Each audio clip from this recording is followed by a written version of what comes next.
Welcome back as we continue our conversation on the state of the economy with specific focus on the National Development Plan. And Miriam, Altman and Thabi Leoka are with me here to discuss the issues facing us as a nation. And just before we went on a break, you were still talking about basic education, especially the fact that 8% of children in the country were found to be stunted. And of course, you can never talk about development of any nation unless you talk about the well-being of the citizens, starting with their development, children specifically. Tell me more about your concerns. So that's correct, that 8% or even more of South Africa's children are stunted. There's obviously nutritional issues. Many students are not going to school. And the disappointing part here is that there are feeding schemes that are not actually being delivered. So you get municipalities that are not delivering the food that is required by these young students.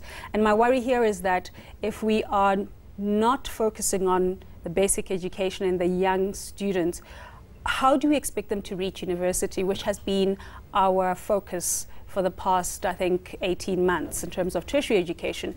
The other thing is that we haven't, again, young people and young students, and especially those who are younger than 10, don't have agency. They don't have, unlike university students, they can't go out there and march.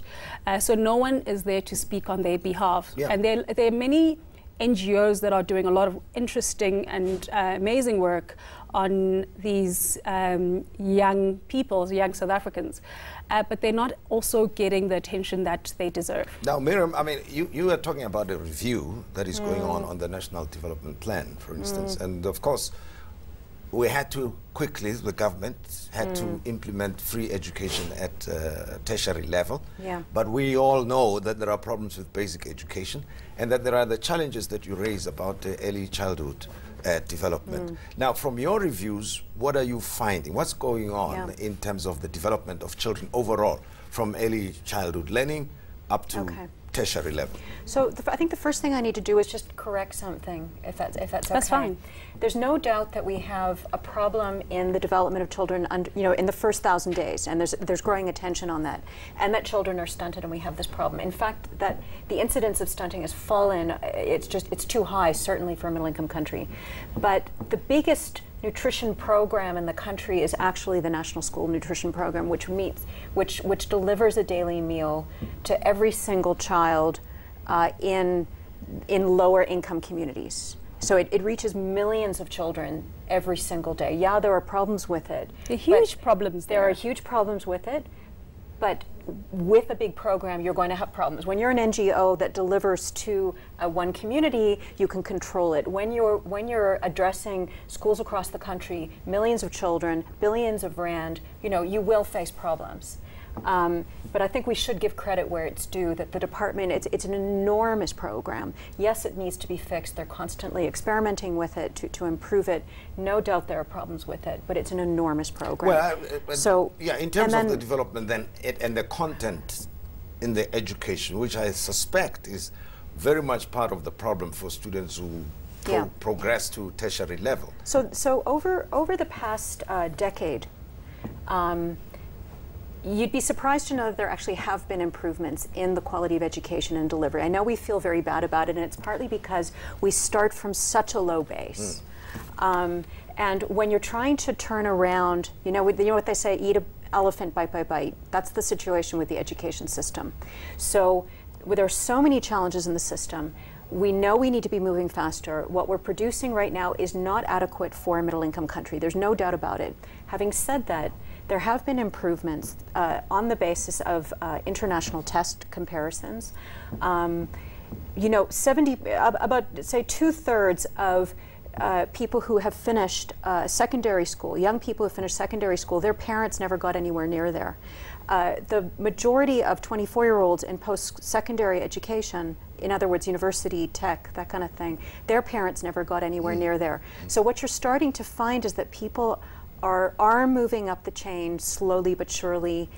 It's an indication that you may start seeing class formation, people starting to raise their incomes over time. because of education. Provided they can get jobs. I suppose that's true. That's what makes it worse, though. The reality, though, is that the rate of self-employment is significantly higher when people are educated. We have a very low rate of self-employment. So like artisans, that kind of thing, university educated and so on, they tend to have a much higher rate of self-employment anywhere. And that's one of our gaps. And the unemployment rate amongst university graduates of any sort is actually pretty low. Now, just coming back to your first question.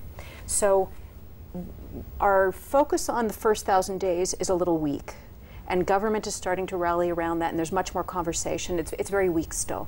That tends to get delivered by NGOs. Government has then intervened around what we call grade R, which is the entry level tied to schools. So that's institutional. That's post first 1,000 days.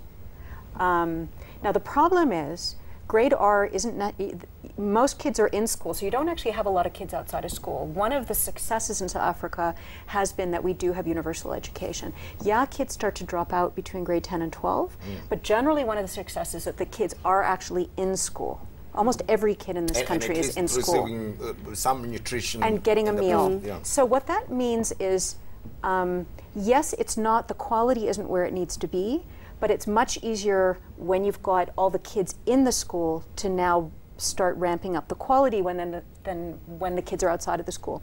Now, we know that one of the most significant gaps, most people know this by now, is that only 22% of children can read for meaning by grade 3, according to international comparative studies. That for us is the #1 barrier to transformation, because what happens is that 75% of kids by grade 3 are behind on the curriculum right now, and they never make it up. Yes. Hence you get to that alienation by the time you're a teenager and you're not even sure why you're there. Yeah. So if there's one thing we could be doing in this country, it would be to strengthen early or foundational level reading comprehension. Now the Department of Basic Education, it has been experimenting, trying to work out what to do about it. They've been testing different ways of improving it. They've found that coaching helps. They've got home language readers that they're starting to distribute. There are loads of NGOs in this space. It's good to hear that there are some improvements. Now I move to another point, and I had Professor Makhoba here on the show some weeks ago, who said from where he was sitting and his experience as the health ombudsman, the health system seemed to be collapsing in other parts of the country. And of course, life as it many comes as an example here. And the service that people receive at clinics and hospitals, where some have run out of medicines and the professionals seem to be leaving the health sector, that seems to be another challenge facing South Africans. Thabi? That's true, and I think that, I guess this is, I think, something that Miriam has looked at intensely in terms of the healthcare system. I think I'd prioritize, I said earlier during the break that there are two things that I'd prioritize if I was the government, and I'd think health and education. And it's quite disheartening that we're losing a lot of professionals in the health system. We're seeing a lot of mistakes being done, basic elementary mistakes that are being done in the health system, where the KZN situation where either there aren't enough health professionals dealing with the number of people that go to hospitals, and this also goes back to my initial point about coordination, planning, making sure that we have when there's something happens. So the health one for me is particular concern when it also comes to finances, because in the past and I think it was fees must fall, where money was taken out of the Department of Health to fund the fees must fall. So was it not taken from the TB and the first TVET colleges? The TVET colleges. Yeah. So when things happen, we tend to then rob, take from Peter and give it to Paul, but that's where we then see issues happening in health or issues happening in education, because we're taking from those to solve other issues. I've listened to the discussion and debates around healthcare in the country. I'm not sure what the problem is. Is it lack of adequately trained professionals? Is it lack of funding because of the National Health Insurance Plan that was spoken about that's supposed to be implemented? What is the problem from your review as you look at the statistics, the numbers? You're a better place to tell us. Well, if you had Professor Mogoba on, I think he's the top expert in that area. I would hate to weigh in in an area where I'm not. We're still planning here, right? We're still looking at the development plan. Sure, so, yeah. But you know, I'd really like, I know you want to talk about health. Could we talk a little bit more about the higher education issue that Thabi was raising? Yeah. Because I'd also like, we might have a different view. The way that the free higher education was done last year and the way it was passed was no doubt a little bit problematic because we're supposed to have a budget process. Having said that, we're very concerned about what we call needs, right? Young people who are, they're not in education, they're not in employment or training, right? Now, one of the challenges, we have a lot of particularly black students who are, you know, the number of black university students has trebled. The number of TVET students has doubled. The proportion of high school students that qualify for university in lower income groups, it's now larger than for higher income groups. That is a very good thing. So the fact that people are protesting, it's probably it's a nice problem to have actually, because it means that there's a lot of pressure on the system. There are people coming through. Now the problem is the completion rates are not what they need to be. So you spend the money in the system, and then people don't, people don't make it through.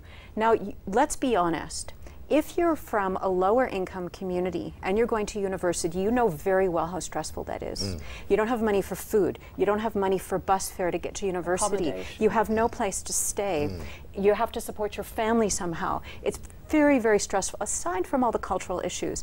So however this was passed, there is an opportunity which says if at least you strip out that big stress, the chances of those people coming through the system are significantly higher. Yes, you still have cultural issues, you know, that the kids don't feel welcome and so on, but it's probably going to solve 75% of you know, the barrier to actually finishing.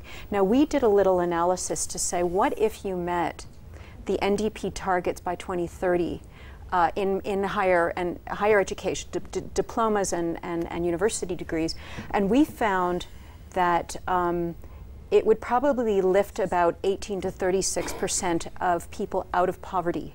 Because in other words, when you finish and you get a job, which is very likely actually, then the amount that you earn, even at a starting salary, even if you have a diploma, would take in at least 2 households out of poverty. And you know that people from lower income households tend to support at least, you know, 6 to 8 people. Sure.